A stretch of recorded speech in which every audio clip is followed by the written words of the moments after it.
Hi, this is Dane Quinn from the University of Akron, and for today's video lectures, I'd like to talk about vibration absorbers. Now, this is a great example of how we can actually design structures to respond to external forces in such a way that they take advantage of the mechanical vibrations rather than trying to eliminate them. Now, we've seen something like this before. In our discussion of single degree of freedom systems, we saw similar ideas when we discussed transmissibility. And in that case, we were able to reduce the dynamic force that was transmitted to the ground by putting elastic components, namely springs and dampers, between the ground and the structure that we sort of wanted to isolate. But now, as we've turned to multi-degree of freedom systems, we can actually go a step further and reduce or even eliminate the vibrations as well as the transmitted force with the proper design of the structure.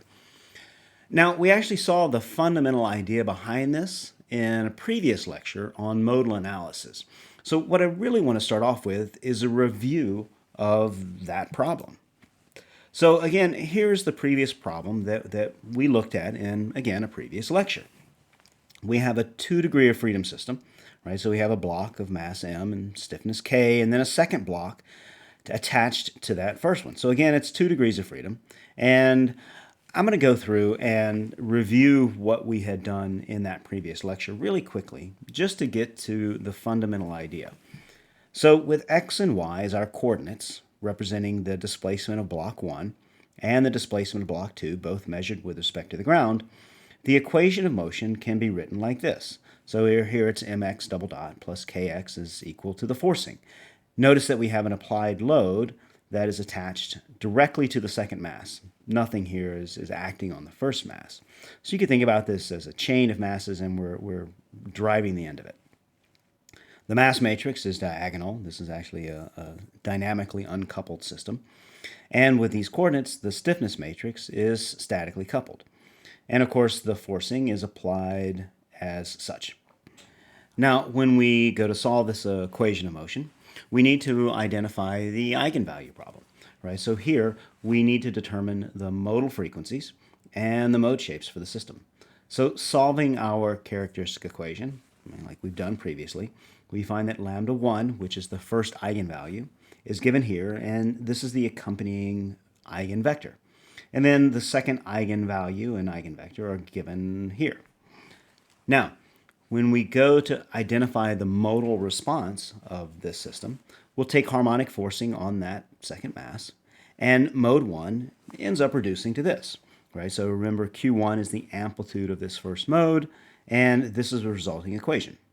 Notice that the eigenvalue comes in as the square of the natural frequency.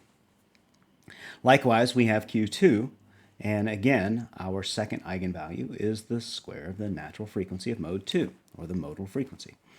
I'll remind you that this work was covered in that previous lecture on modal analysis.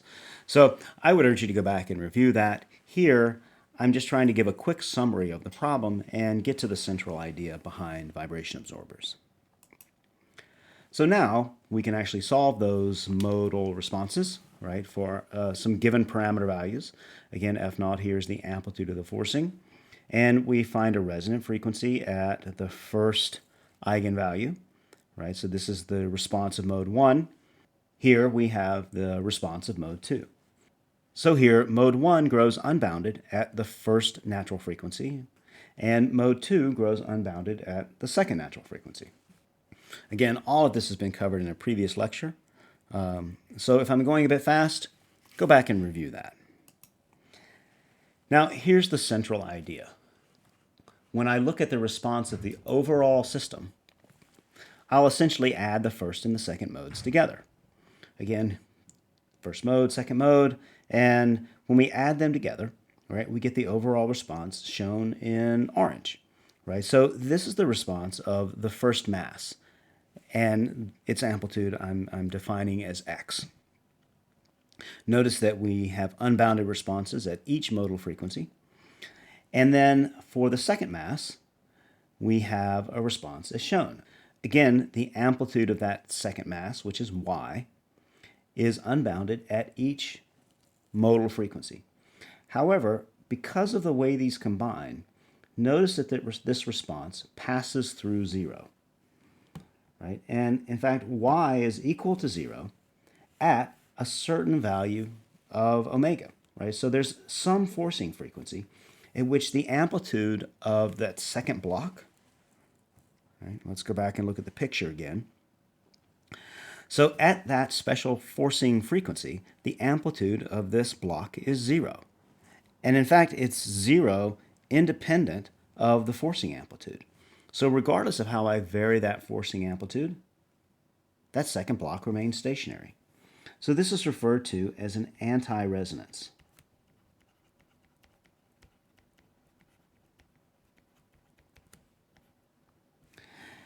And there's some frequency at which this block is stationary, regardless of the forcing amplitude.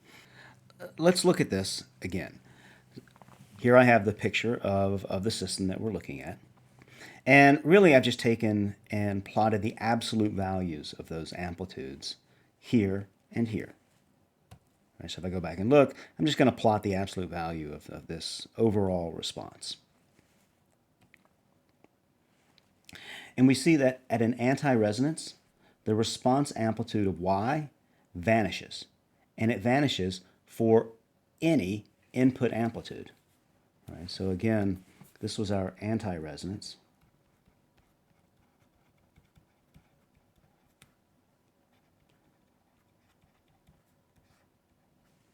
And it just so happens to be at 20 radians per second for this problem. So how can we explain this? Well, this anti-resonance arises because of interference between the two modes.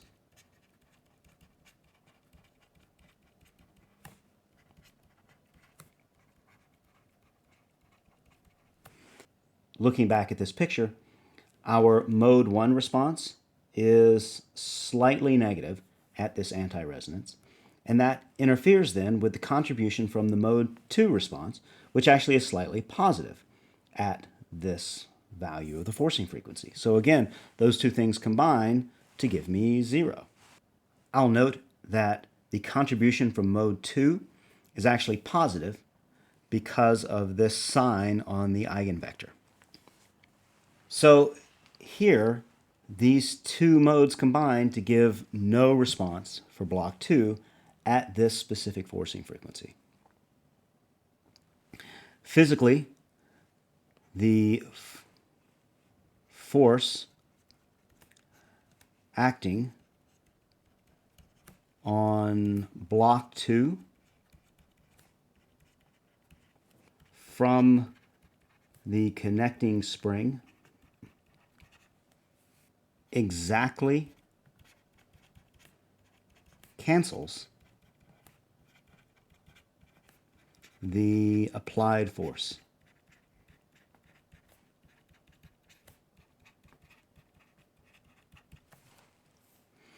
So block 1 is responding with some amplitude, and as a result, this intermediate force between these two cancels out the applied load to block 1. Now this seems really kind of strange at first thought, because I'm applying a force to this second block, but the system is responding in such a way that that force is being canceled out.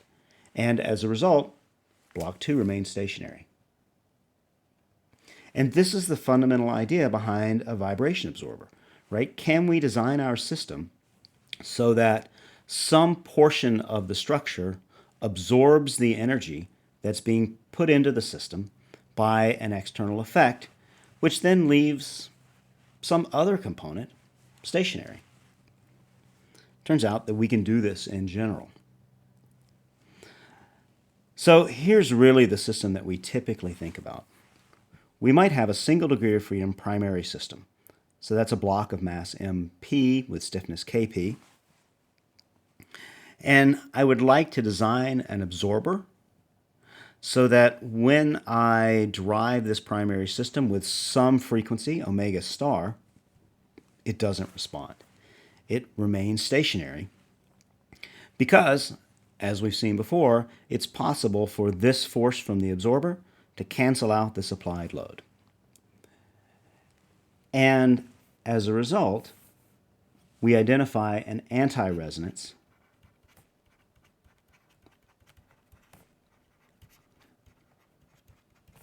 of y of t at omega equals omega star. Right? So at this desired forcing frequency, we have an anti-resonance for the motion of the primary system. If we can do this, then we're able to design this attachment to absorb the vibrations that would normally be undergone by the primary system. So here's the equation of motion, right? I'm not going to go through and derive this. It's fairly easy to do. You can use Lagrange's equations, the preferable way. You could do it with momentum balance, right? But ultimately, you can write the equations of motion in the following form. mx double dot plus kx equals some forcing. This is the mass and the stiffness matrices, and then here's the applied forcing amplitude. So let's go through and find the response. Well, in this case, the particular solution is harmonic.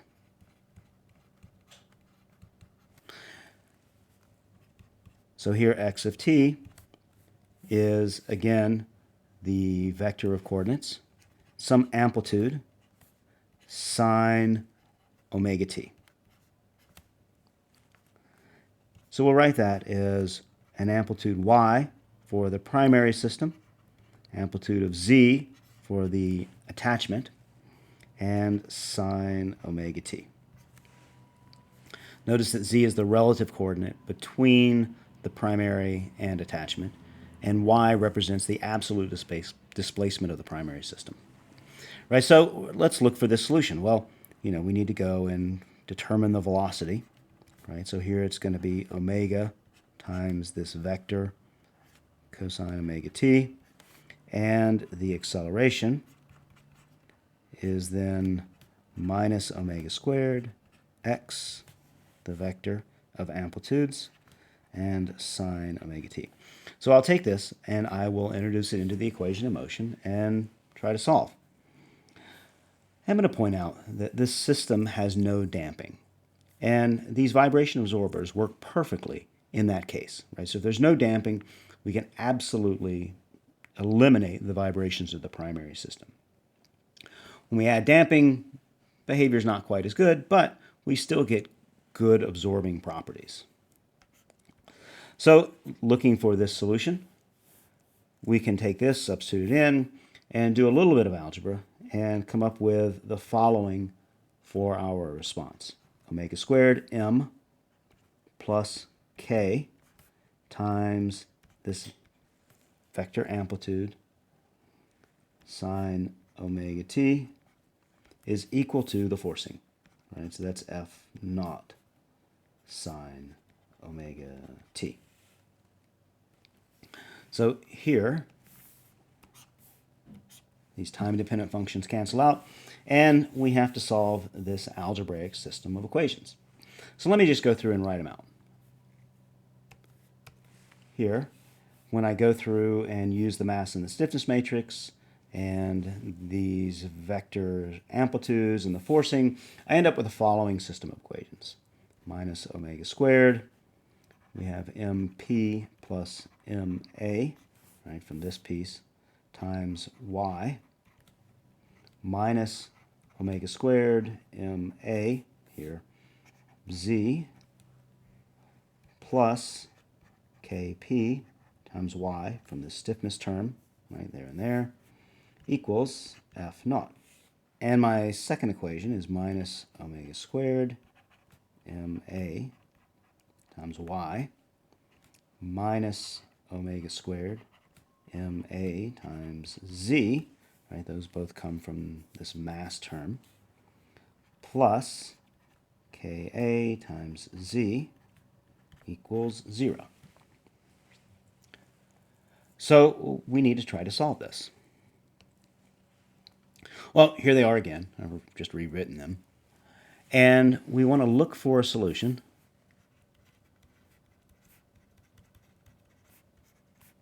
of the following form.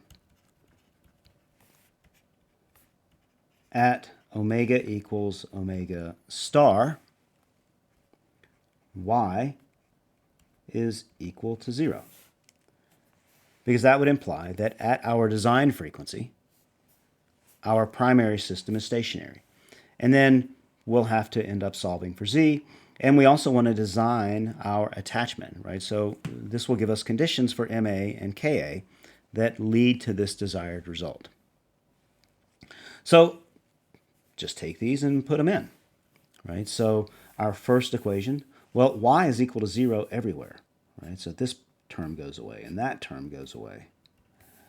Also, this goes away. We're simply left with minus omega star squared MA times z equals F naught. And our second equation is minus omega star squared times MA plus K times A times Z is equal to 0. I'll emphasize again that this value of omega that we're choosing is our design frequency. So this is the frequency that we want to eliminate the vibrations at. These equations have been derived for any frequency, right? So we want to look at a specific frequency, which is where this omega star comes in. Can we solve this? Yeah, we can. Let's look at this equation first. The left-hand side has to be equal to 0. Well, z could be equal to 0, right? But then we can't solve the second equation. So instead, we'll make this term in parentheses 0. Well, that's our design condition. Namely, Ka divided by Ma is equal to omega star squared, right? So if we can choose our attachment that obeys this relationship, right, then we've satisfied this piece, at which point we can go back and solve for the amplitude of the attachment motion. Right, so here then z would become minus F naught Ma omega star squared. Or, if we want to write this slightly differently, right, Ma is, well, Ka divided by omega star squared, so this reduces to minus F naught divided by the attachment stiffness. And with these conditions, and really just with this design, I have achieved isolation for the system. And then the resulting vibration motion is determined here. Looking at this, what this implies is that the natural frequency of the attachment, right, if this was connected to ground, we'd say that this was a single degree of freedom system and its natural frequency would be square root of K over M. So the natural frequency of the attachment has to be designed to match the frequency of the excitation at that desired operating frequency. So if we could design the attachment properly, right, then everything works out. And we have absorbed the vibrations of the primary system because here we have a solution where the primary is stationary. So now let's go back and look and see more generally what happens with this design as we vary the forcing frequency. So the way I'm going to do this is I'm going to introduce a couple of parameters. Omega p squared is going to be the primary frequency. That's just Kp over Mp, right? So that's the frequency of oscillation for our single degree of freedom primary system. And then I'm also going to introduce the mass ratio, so the ratio between Ma and Mp as mu. This is a common sort of design parameter. Right? You might say, hey, how do we do this with a mass ratio of 10%? So with these two things identified, right, let's go back and rewrite our characteristic equation. And when we do that, we get the following right here. So Ma becomes mu times Mp. Kp is Mp over omega p squared, right? So this first equation, maybe you want to pause the video and do some of this algebra yourself, reduces here. Our second equation takes this form. So now, in general, if the forcing frequency is not at that desired frequency, we can still solve for the response of the primary system. And a little bit of algebra gives the following. In the denominator, we get omega squared minus omega star squared. Again, I've done the algebra for you. If you want to pause the video, might be a good idea to go through and do this yourself, just so you have some practice trying to reduce an equation like this. And then the numerator is omega squared minus omega star squared. And that all multiplies F naught over the mass of the primary system, right here. So one thing to notice is that if omega is equal to omega star, right, again, omega star was our design frequency, then the amplitude of the primary system vanishes. If omega is not equal to omega star, right, then we have a non-zero amplitude. And we have to go and really look and see what this behaves like.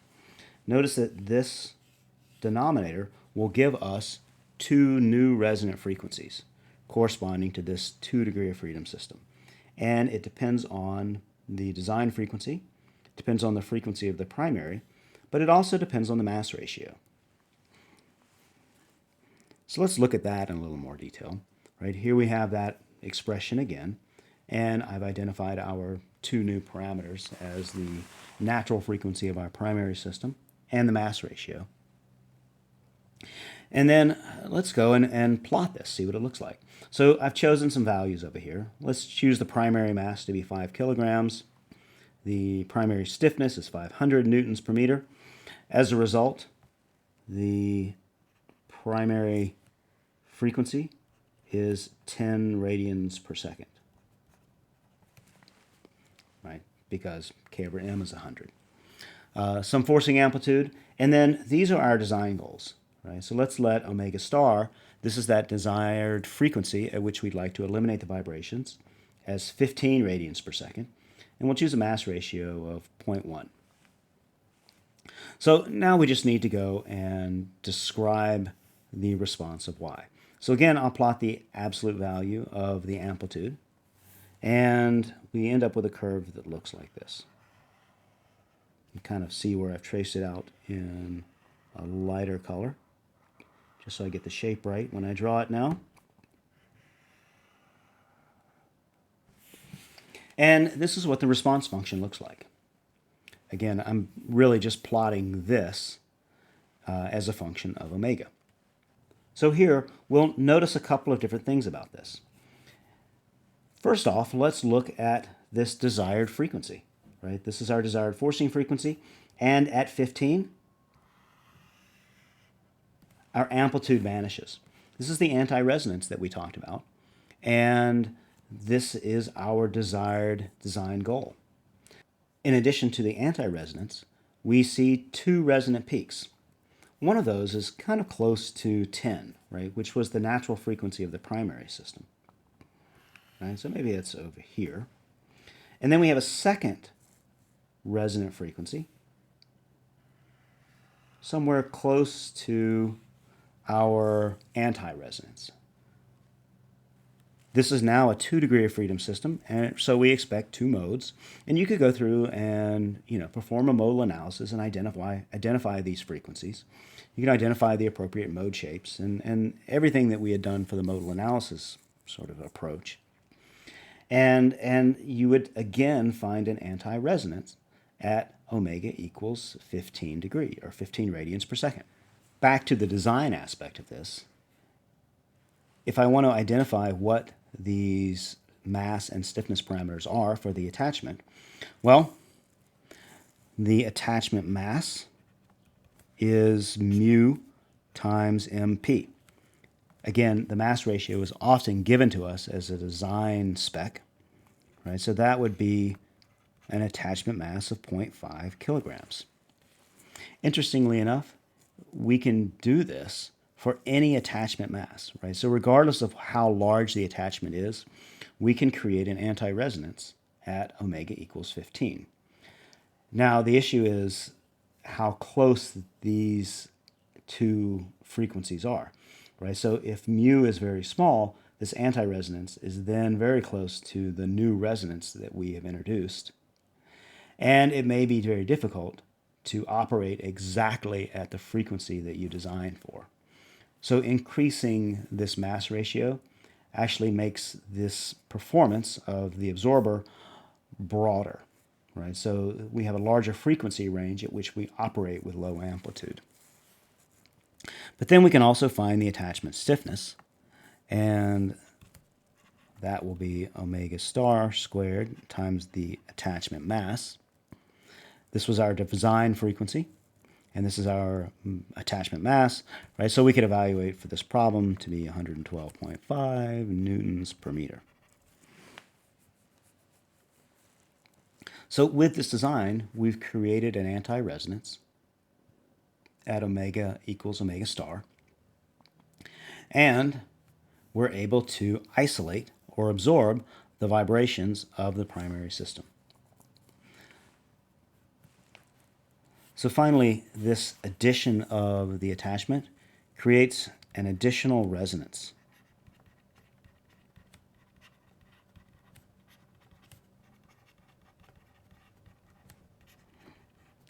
So this additional resonance is created by the attachment because it went from a 1 to a 2 degree of freedom system. And we've designed it appropriately so that we have an anti-resonance